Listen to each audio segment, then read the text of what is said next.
Hello, welcome to my channel. അപ്പോൾ ഇന്ന് നവരാത്രി 3-ാം ദിവസമാണ്.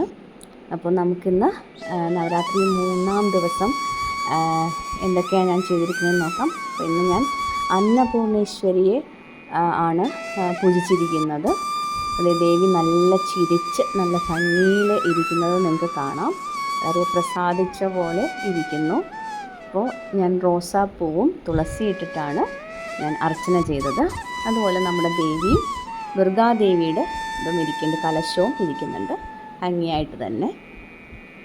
ദക്ഷിണ ഭാരതത്തിൽ പൊതുവെ ഈ നവദുർഗ കൺസെപ്റ്റിനെക്കാട്ടിലും ആദ്യത്തെ 3 ദിവസം ദുർഗാദേവി അല്ലെങ്കിൽ മഹാകാളി, പിന്നെ 3 ദിവസം ലക്ഷ്മി, പിന്നെ 3 ദിവസം സരസ്വതി, അപ്പോഴാണ് നമ്മൾ വിജയദശമി ആഘോഷിക്കുന്നത്.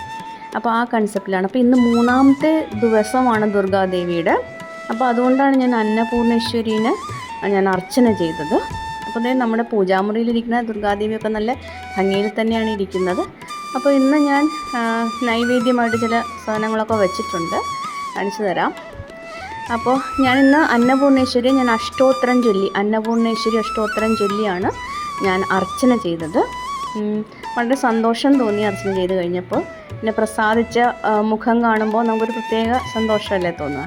അപ്പോൾ അവിടെ ഒരു ആപ്പിളൊക്കെ ഞാൻ നൈവേദ്യമായിട്ട് വെച്ചിട്ടുണ്ട്. അതുപോലെ തന്നെ ഇന്ന് ദുർഗാദേവിക്ക് വെച്ചിരിക്കുന്ന പ്രസാദം പാൽപ്പായസമാണ്. അതുകൂടാതെ കുറച്ച് ഫ്രൂട്ട്സ്, ആപ്പിള്, പിന്നെ നാളികേരം, അതുപോലെ തന്നെ പഴങ്ങളും.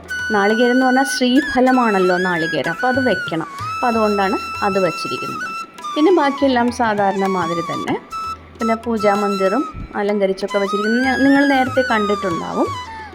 അതൊക്കെ തന്നെയാണ് ചെയ്തത്. അപ്പോൾ ഇന്നത്തെ പ്രത്യേകത എന്ന് വെച്ചാൽ അന്നപൂർണേശ്വരി തന്നെയാണ്. എനിക്ക് തന്നെ ഒരു കാണുമ്പോൾ ഒരു സന്തോഷം. പിന്നെ അത് കഴിഞ്ഞിട്ട് ഞാൻ ലക്ഷ്മി അഷ്ടോത്തരം നാമം ചൊല്ലി. ഓം ശുദ്ധായ നമഃ, ഓം വിഭൂതിയേ നമഃ, ഓം സുരഭ്യേ നമഃ, ഓം പരമാത്മികായേ നമഃ, ഓം വാചേ നമഃ, ഓം പത്മാലയായേ നമഃ, ഓം പത്മായേ നമഃ വാച. അത് കഴിഞ്ഞ് സപ്തശ്ലോകി ദുർഗാമന്ത്രം ചൊല്ലി. പിന്നെ അതുപോലെ തന്നെ ഞാൻ മഹാത്മ്യം രാവിലെ തന്നെയാണ് ഇന്നും വായിച്ചത്. അത് ഞാൻ